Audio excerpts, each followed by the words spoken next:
I just came across this vid. I just on, improv reaction, if you will. Um, Marriage is slowly dying, and here's why. Let's get into this damn video, y'all. Let's do it. Was there anything that you wish that you would have done differently? I wish I would have married a girl that was like 8 years younger. What would you guys say is like the secret to a long and happy marriage? A short memory. But I think marriage and love don't have that much to do with each other. Today I'm out here and the question that I'm asking is, what is your big... The show don't. It takes more than enough. It's more than love to, what I'm saying, to rock out with marriage, especially long term, because that love runs thin after a while. What I've been told from a lot of people who have been married for a period of time, there is a point where it is that like that whole love shit goes out the window, and then you have to learn to be that person's friend again, and then you build based off of that. It's a whole process within itself, but let's continue forward. Biggest dating or relationship regrets? Well, I just have no regrets whatsoever. My dating life was absolutely fabulous. But then he happened to be there, and that was it. That I didn't propose to my wife sooner than I did. Wow, great answer. That I didn't wake up sooner to the marriage. A love I left in New Orleans. She was the love of my life. We hadn't gotten to know each other. I don't have any idea how much she regretted the breakup. I know I have. How old are you, and at what age did you guys get married? 32 years. Yeah. Wow. I'm 57 and we got married at 24. See, that's like very rare. I feel like my age too, right? Like I'm 26, I have a girlfriend, but I don't know anyone like my age or any of my friends who have been blurred out her married yet. face. Took me 25, 27 years to fall madly in love with this woman. So along with these successful couples, I also wanted to ask someone with a unique expertise on marriage, especially for when things didn't work out. James Sexton. Here's James Sexton. I'm a divorce lawyer in New York City. I've been practicing divorce law for about 22 years. I'm the author of 2 books. If you're in my office, it's already too late, A Divorce Lawyer's Guide to Staying Together, and the other is called How to Stay in Love, Practical Wisdom from an Unlikely Source. You mentioned that you believe in love, but you don't believe in marriage. Do you think your experience as a divorce lawyer and, seeing probably the most extreme of cases, as well as your, personal experience with divorce yourself, do you think that has impacted your view on marriage? I think my own marriage, which ended in divorce, definitely did not make me not believe in marriage. I'm really glad I was married. I have 2 wonderful adult children, but I don't think that was unsuccessful. I think sometimes things end, and that doesn't mean they weren't successful. I think that we have a definition of marriage that if it doesn't last forever, it was a failure, and I think a lot of people think like that. Like in like marriage, like relationships and stuff. A lot of times people look at that as failures, but I mean, you gotta look at it in the space of like you ended up meshing with this person. You end up being with this person for a reason. I always believe it is that God has brought you that person for a reason. Yeah, but to say that like a lot of people look at like breakups and also like marriages as like divorces as like a failure, but it's not a failure. It's something. It is, of course, like feelings change. It becomes difficult to where it is like you got kids, especially kids who are grown, like not grown, but like growing up kids that have to bear witness to everything of the change that comes with that, and then you got to worry about with the house and all the assets and who gets this, who gets that, and everything. It gets sticky. So I think that is what makes people feel like it's a failure, because of the amount of stuff that you have to deal with afterwards. And getting married within itself is already a legal thing as it is. It's all documented, court documented legal paperwork, as you can look up within each state, but so is divorce. And I think that's probably what people harbor on the most, is the level of that embarrassment of, oh, I did all this and just now it's like, for what? So I can understand that. It is hard. A wildly inaccurate definition of a successful marriage. I know people that stayed together absolutely miserable. I get to see a really honest version of things because, again, the two people you never lied to or never should lie to are your doctor and your lawyer, because our only job is to protect you, and we have total, confidentiality. The majority of marriages end in divorce, not living happily ever after. But before we continue, when 52% of marriages end in divorce, is the concept of till death do us apart a dead concept? Because like anything these days, there's divide. I don't think what we have today is really marriage. You shouldn't hold on to things that no longer serve you. Why would I get married? There's no actual reason to get married. So with people waiting longer and not choosing to marry at all, I wanted to explore the current state of marriage and what the future holds for relationships. With our lack of trust in institutions and increasing isolation, are we too far gone? And also, what does this all mean in the context of my own relationship? I guess we gonna see. You mentioned that, again, once you are in a divorce lawyer's office, the relationship is screwed, and that marriage isn't a rapid death, but a long and slow one. What can both men and women do so they never end up in your office? I think we disconnect really slowly from our partner. I think the best thing people can do is to be mindful of slippage. It's a lot like getting super fat and then realizing, okay, I gotta lose a bunch of weight now. It's hard to come back from that. It takes a lot more effort. Except in this situation, there's multiple people, right? There's two people in the story instead of just one. So it's two people that have to be kind of disciplined and focused and on the same page. If you ask most people, oh, what do you like best about your girlfriend or your husband or your wife? They're nice and they're smart and they're funny. But if you drill it down and say, tell me a couple of things that they did this week that you really liked, it's weird stuff. A lot of times it's not what they think it would be. And it's just as easy to devote your energy to those things as it is to devote it to the things that make each other miserable. What would you guys say is the secret to a long and happy marriage? A short memory. When you base your value system on the same thing, that's really helpful. Well, actually, I think you just put up with everything. If you lost everything, I'd still be with you. If you were really sick, I'd still be with you. That's real love. I think one of the hardest things for young people to understand is a bad phase can actually be a whole year and a half. So it seems like being able to be adaptable and grow with each other has been a big secret to your guys' long marriage. Is that right? I would say so.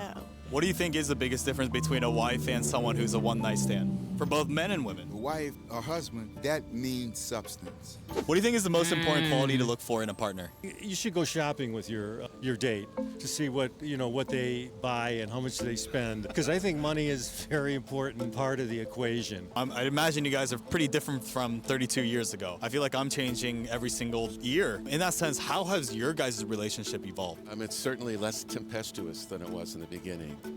I would say it was real operatic for a while. See?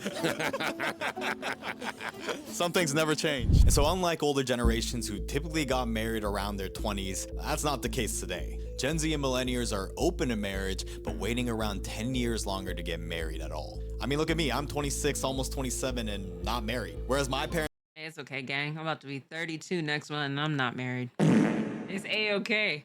I think, honestly, yeah. And I would say with my parents, I know it isn't my dad. My dad proposed to my mom twice, but if it wasn't for my mom, she would have gotten married very early. I'd say maybe about 25. And 25, 26 would have been married, ideally. But, looking at that and looking now back at that, I used to say this all the time. I'm like, oh, when I turn 25, I want to take things seriously. I want to get married. I want to have kids, all this other stuff. And at 32, I'm still just ooh. But needless to say, I think people rush into these things because of society norms. And also with family, family is the biggest thing. And I think with even different cultures, that is another thing too.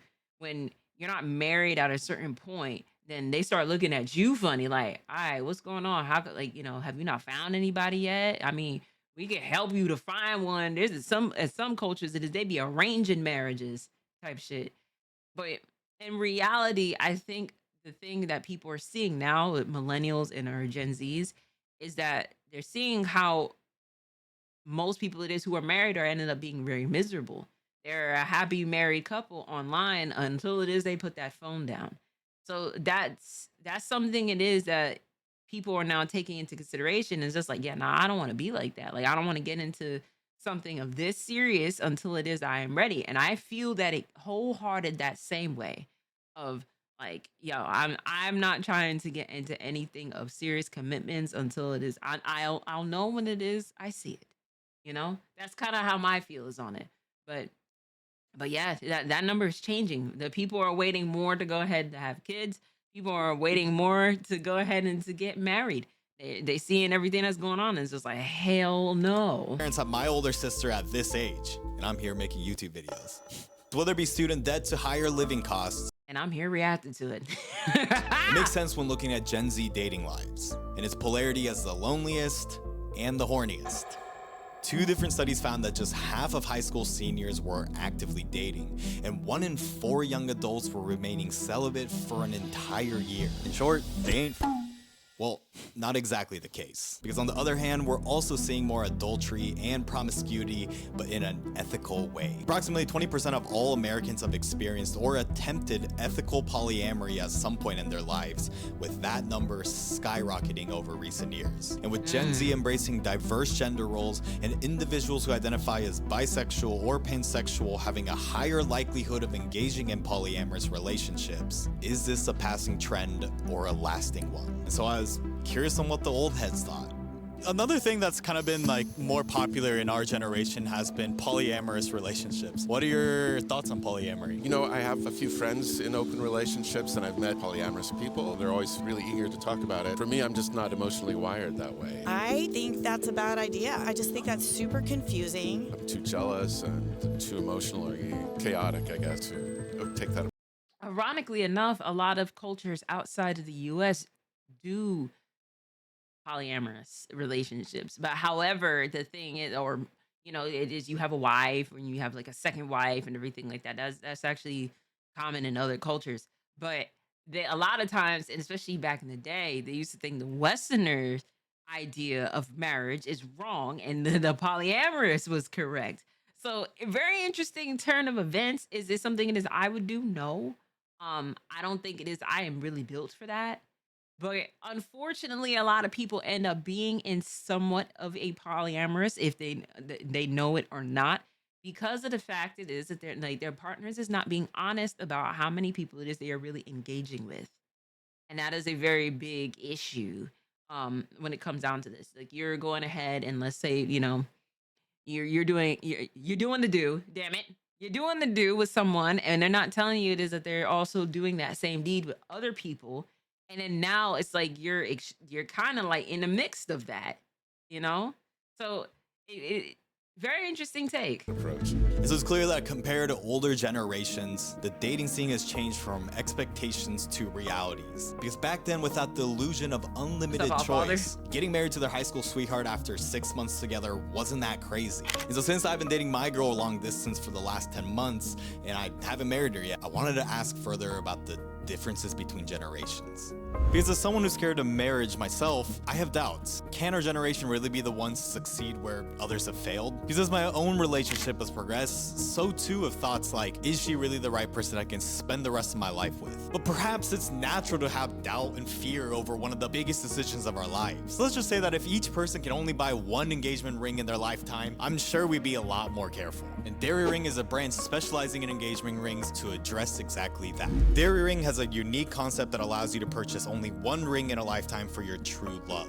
And they believe in their mission of protecting the sanctity of true love and marriage so much that they conduct ID verification and ensure that individuals can't make repeat purchases from them. Because if each person thinks carefully Damn, so all you military niggas, y'all can't be in this.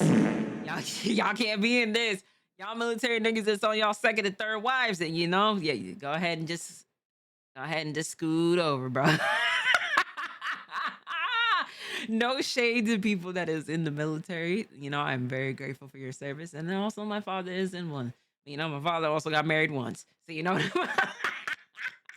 Let me stop. About whether their partner is their true love before proposing or entering into marriage, it could only help the 52% divorce rate. So thanks to your sponsor, Dare Ring, and use my link in the description to check out not only their 52% wedding or divorce rate is engagement rings, fucking but high. also a jewelry for your special someone. And so now I wanted to hear from the older generation. What do you think is like the main difference of dating back then compared to now? Cool. I mean, because you have an opportunity to find all kinds of action quickly to dating sites. Obviously, we didn't have Google and all the stuff you guys got today, or like my sons got today. It was more one-on-one, you have to talk to a person. From what I've heard, especially from my children's friends, is that there's a lot of filters applied to it. And in fact, in our case, had we applied filters, we would not have married, I would think. I'm not sure we would have. Yeah. How did you learn about Barry's Money's relationships assisting military and divorce dating proceedings when you were growing up? We had role models that we could look at and family around us that supported that. So I feel like a lot of my generation these days, we struggle with dating and relationships in general. And the general kind of consensus is kind of a negative view on dating. Why do you think this is kind of a struggle point for our generation? Well, I think it's primarily social media. I mean, for example, when I met Tanya, there's an immediate physical, emotional vibe that you get, which, you know, you just don't get through electronics. They're too casual about how fast they sleep together. Sex becomes... That, I will say, is very huge. What she just said is wholeheartedly one of the many problems, along with the fact it is that, like, you know, everything is through social media. So a lot of times it is, you know, that level of like one-on-one, really getting to know somebody a couple months or even years, however long it is that takes. I mean, you're still finding out new things about with yourself and also with your partner along the way. But that level of just human interaction has just been lost, especially now with, like, you know, the pandemic and everything like that. It's getting even worse with the younger generation. But what she said here is 1010% accurate. At a time, you know, with women going out on dates with men and everything like that, you know, the whole, although it is, yes, we hold the level of the decision of who it is that we sleep with, because, you know, there is that level of consent, but men hold literally the key to relationships. If that is a woman he wants to be in a relationship with in the first place, you know, we can sit there and say it is, oh yeah, we go together, but until it is that man asks you, then y'all not. So we've gotten in this level of getting into situationships, and I have a theory it is that situationships is never meant for us women to win. Never. It is never meant for us to win. And I know some people are gonna be in the comments just like, well, I mean, I still did it anyway, and I had fun with it. You know what I mean? I am not the morality police. I am not gonna sit there and tell you what it is that you do with your body. But let's think of it like this. You guys are going ahead and you don't have no title to this. You guys are sleeping with each other. Y'all doing all these different things of where it is classifies of a relationship. But y'all not in a relationship. But then y'all get mad when there's other parties come into, like, you know, prospects is looking at the other person and everything like that. So it's like you guys have a title to what it is that would be classified of a relationship, but you're not calling it a relationship because it's not a relationship. So yeah, there is a level of casualness that comes down to with people engaging into sexual activities with other people without really like getting to know that person. And of course, you said Jada won. That's crazy. But I will say it is. I just thought about what you said. But to be honest with you, what she said is not wrong. That level of accessibility for not even just with sexual engagement, but it's just what's on social media. Everything now, especially on Twitter, we get these damn tweets where it is, oh, I found the clip, and underneath it is just nothing. But that is a new way of discovering corn on the damn timelines as of now. It's so accessible to see this. So if a woman goes ahead and just be like, oh, you know, I need to actually be in a relationship with you in order to do something. Now, there's going to be a level of respect it is that he's going to have, but is he going to go ahead and potentially may or may not go ahead and be fucking with other women and stuff like that? There's a possibility for either or. But what she said is absolutely correct. Such a big deal that they aren't willing to put the effort in to just get to know each other.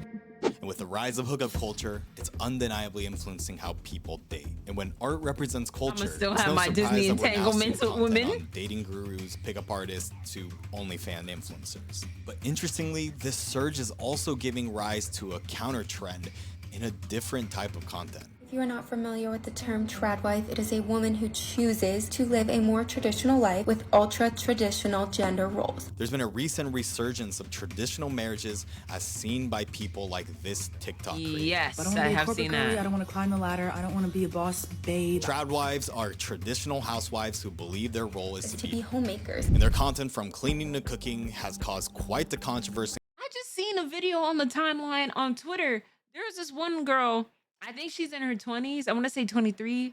I think she has 2 kids, or she's pregnant, and she made her husband homemade cinnamon rolls a surprise coming home from work. And I'm just like, damn, you know what I'm saying? She is living the traditional life that I thought I was going to be living at 25. I can't even be mad at that. There is a level of traditionalism that is coming back to this, and it's not even just with this. You're seeing a lot of the I think her name is Shira, that talks about getting yourself together with being like within your feminine essence and everything. We're getting a lot of those back. A lot of men coming out here and just showing the things it is of like how-tos of like personal hygienes and stuff like that. I like this level of this is coming back. I think this is cool. Traditional wife is just normal wife, but the 50s edition. Nah, that's that is crazy. I mean, I wouldn't go as far as with the fits, but in social media, as some say, tradwives push regressive beliefs on women's rights. I never knew it was like a term, tradwife. And some also argue that maintaining a traditional marriage in this day and age is an unrealistic standard, especially as grade divorces increased over the years. But is this true? Since 1990, as attitudes towards divorce has become. I also have a theory with the reason why divorce rates is getting higher than what it is now. At the time of baby booming generations, the essence of getting married early, and of course, especially it is if you had a child or had a baby out of marriage, the family would be on you. A lot of times, morally, the family would be like, "Hey, listen, you about to have this baby now. Y'all got to get married. Y'all shacking up, and what I'm saying, like." Not being married and stuff like that. They really honed down on that stuff back in that time. Especially it is if they wasn't trying to get married or anything like that. They would have that particular person be on the other side of town to where it is that you did not know about. So they was real big on just like, hey, listen, it's either y'all get married and what I'm saying, this and this, or you find a couple of this that fall in love, they get married at early ages, and then they do what is the traditional wife is supposed to do. Although the man himself may have had another family outside of the family it is he already has, and a bunch of different things. It is that I feel a lot of our grandparents and our mothers, our grandparents, our grandmothers have aunties, the women within our family have bared witness to a lot of the stuff that it is that the men was doing, but to have the resources to not only leave away from the house, be good on their own, you know what I'm saying, with the kids and everything. Are we talking about Caribbean men? I'm not throwing those subs. He said, I'm scared of divorce because of the Mississippi is 50. Oh, it is? Yeah, I can tell you this. Everybody wants a traditional wife, but does everybody want a traditional husband? I'm sick. See, this is what I'm talking about. So now that level of like that freedom that comes with this, and also to where the older generation of women now are seeing this of like, oh, I don't have to do this. I don't have to put up with this no more. I could go ahead. I'll be fine on my own. Or the kids is grown. Now I can live my life the way how it is that I wanted to, what they didn't think it is that was possible maybe 20 to 30 years ago. So now this is why I feel like that's what's contributing a lot to the divorce rates. Is like, hey, listen, I ain't gotta put up with this shit no more. You know what I'm saying?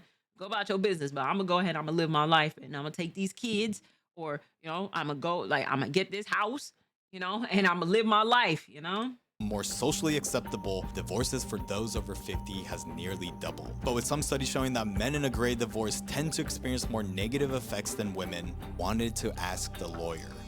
I'm curious on your thoughts on the post-divorce, right? Once that's all settled, who fares better? Women that are divorced or men that are divorced? Dating men, for sure. Women are much more open to the presence of stepchildren or a boyfriend with children. They don't really look at the kids as baggage as much as they look at them as a part of this person who they are feeling romantically about. Conversely, women who have children, a lot of men, particularly high-value men who are successful themselves, children, they're viewed as having baggage. So it's I see that. I had to stop this and to talk about it because this isn't the first time it is that I've heard that, right?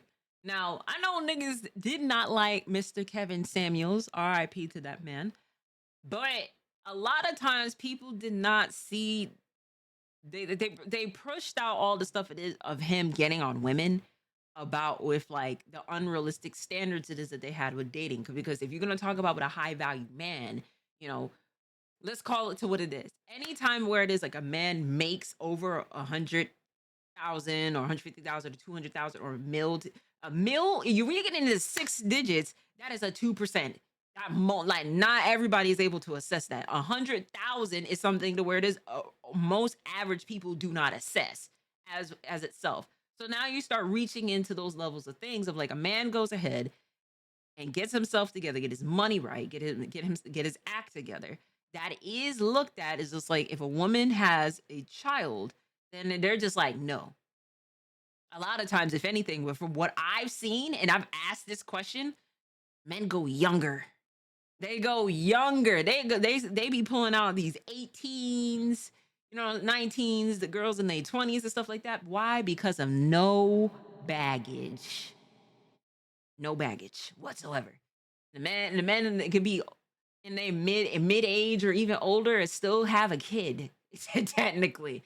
But it's not the fair shake for us women, Well, we can't necessarily go younger. And it's not gonna, it's sometimes it works, sometimes it, but most than others it is from my scene, it just doesn't work that way. I swear to God, every time Ari just reminded me of a Tyler Perry movie I've seen recently. What Tyler Perry movie you're talking about? But that is very true. Us women are usually a little bit more accepting if we come across a man who has a child already. We're usually just like, all right, this is what comes with it. But it's not the same way with men at all. Statistics showing that 64% of men. But what I was saying with Kevin Samuels, a lot of people have like, people show when it is he gets on women, but a lot of times it is he was throwing that smoke on men. He was throwing them damn smokes on men. The men it is who don't got themselves together, putting them on all these different types of shit. And it's like you're trying to be a high value man, but like you are nowhere near that. You're not even a bronze man, to be honest with you. He really was getting on niggas a lot, but it just was more pushed media wise pushed for on women. Now, do I agree with everything it is that he says? No. Or he had said? No, I don't. But there are some things where it's like you cannot debunk what he said. So he is absolutely positively right. Men remarry compared to 52% of women, seems like men do fare better when it comes to dating post-divorce. But in general, it's evident that individuals of both genders experience distinct challenges post-divorce. Because despite dual income households becoming standard, women are more likely to be financially dependent on their husbands. But on the other hand, even if men are the primary breadwinners, women are more likely to initiate the divorce and also more likely to receive empathy and support during it, compared to men who have a higher likelihood of substance abuse and depression. And in some cases, reputation loss can even occur. As seen in the initial Amber Heard Johnny Depp case in 2016, where Depp lost many roles due to alleged emotional and physical abuse. And not only so, child custody also tends to favor women, but some argue for good reason. Most women take on the primary responsibility for child rearing, where fathers spend roughly 50 minutes less with their children than their mothers. And as seen in the months-long custody battle between Olivia Wilde and ex-husband Jason Sudeikis, Wilde secured full custody and now resides with her children with her current partner Harry Styles. So as a man, I'm not gonna lie, that scares me on marriage. Because even though my relationship has been so great and I love my girl, I also know that this is how many failed relationships began in the initial stage. And so I'm clearly not the only person in my generation that's feeling this way about marriage. And I'm also not the only one wondering what the future of relationships will look like. Let me ask this question for the people in the chat. Would y'all ever when it comes down to marriage, if you guys would consider marriage, would you get a prenup or not? I like to ask this question because this, obviously it is for engagement purposes, but I'm curious to see what it is that you guys have to say when it comes down to that. You mentioned that the pendulum swings both ways. Now, anytime there's a correction, there's always going to be an overcorrection. And you mentioned that the next swing will be a return to more traditionalisms, and that marriages will actually surge. How do you think this will impact the future? Getting a prenup? There's a lot of resurgence of traditional, old-fashioned courtship, not having premarital sex. I think people are feeling spiritually very lost right now. We tried to convince people that consumption would fill the void, and it didn't. People in that spiritual quest will tend to go back to the answers that religion gives. The massive increase in divorce that occurred from the 1970s and 80s on. Our culture's never been great at nuance. Like, I think the United States has a tendency to treat dandruff with decapitation. I think everybody's just been like, yeah, sleep with whoever you want, whenever you want, nothing means anything, there's no God, there's no anything, there's no rules, there's not even genders, just go out and whatever feels good, do it. Doesn't matter, gain weight, lose weight, doesn't matter if you're fat, you're skinny, no one's allowed to talk about it, everything's just great. And everyone's unhappy. If you ever watched the 2.5 Men TV show, they offer a good look into what it looks like for many men after divorce. Alan went through a daily prenup for sure. I at first, when I was younger, I used to be like, like a prenup? Like, why would you ask me that question? This isn't this. For somebody it is who's building a brand, and I have a lot to lose, that prenup gonna have to get signed. I'm sorry. I am sorry. That sounds crazy for me to say, but I understand when it comes down to this. It's like, look, whatever it is that I have, which is why it is, I've always said this to the person as I date next. I don't care if they streamer, not big or small. I don't give a fuck. It's there's certain things to where I need that to be a real understood lining of what I have here is going on has nothing to do with you, and that's nothing. That's not me being mean or malicious or anything like that. And everything it is that you have going on has nothing to do with me until it is we sit down and actually brainstorm and decide we're going to build a business together. That is, that is it. Other than that, whatever is on my side is on my side, and whatever is on your side is what is on your side. I've seen plenty of people it is who are married that have like joint bank accounts and stuff like that. I'm like, hell no. Fuck no. Absolutely not. Make sure to get Shadow in the custody battle. You're silly. And so we'll go the other way now. Rigidity. And it seems like the pendulum is swinging. In 2022, there were 2.6 million weddings across the United States, which is the most we've ever seen since the 1980s. Damn. And it's even exceeded pre-pandemic norms by over 500,000. And with more Gen Z getting married with less time dating, is this a sign that Gen Z is finding what's truly important, or is this all just a flex over Instagram? What do you think is the last thing that you'll remember when you die? Probably my kids. I don't know what else you'd think about. Not like the money or like the car? No. My husband, my children, and the people that I love. I hope it's the birth of my children. Those are two of the happiest days of my life. I have no idea. The day when you met him, right? Right, exactly. All the times you had sex? Yeah, well, that's true. You would actually think about that. Well, you always think about that, no matter who you're with. Yeah. Because even though money is undeniably important, whether it's to fund or scale this channel or to afford tickets to continue furthering this relationship, what matters during our final moments isn't the money or the status, but the memories with others. You ready for tomorrow? I'm excited. Do you think you'll ever try your hand at marriage ever again? I don't think marriage would be important to me. I'm in a long-term relationship that's very happy. My lack of endorsement of marriage does not have to do with a lack of endorsement of monogamy, of pair bonds, of love, of romance. I think those are all amazing, wonderful things. But I think marriage and love don't have that much to do with each other. I think that's what my professional life has taught me. Marriage is like the lottery, probably not gonna win, but it's worth buying a ticket and taking the ride. So whether you agree or disagree with the concept of marriage, in a life full of impermanence, perhaps it's the commitment through the good and the bad. Don't get me wrong, I still believe in marriage, gang. Meaning and purpose. Because whether it's our big mission to change people's default mindset of one-sided thinking, to exploring both sides, to your desire of wanting to build a life with a single person, nothing significant in life was ever achieved without unwavering commitment. And it's only by experiencing the trials and tribulations through commitment that you can ever discern what you truly want to pursue in life. And that's exactly the mission of exploring the unfamiliar. Thanks to our partner Dairy Ring, and subscribe not only to this channel, but to my second channel, Gen Plus, where I post highlights from my live streams. And also join my Discord to have a space where you can debate with like-minded individuals from all over the world. And so if YouTube gets it right, then you'll like this video too. Hey. Hey, listen, very interactive video.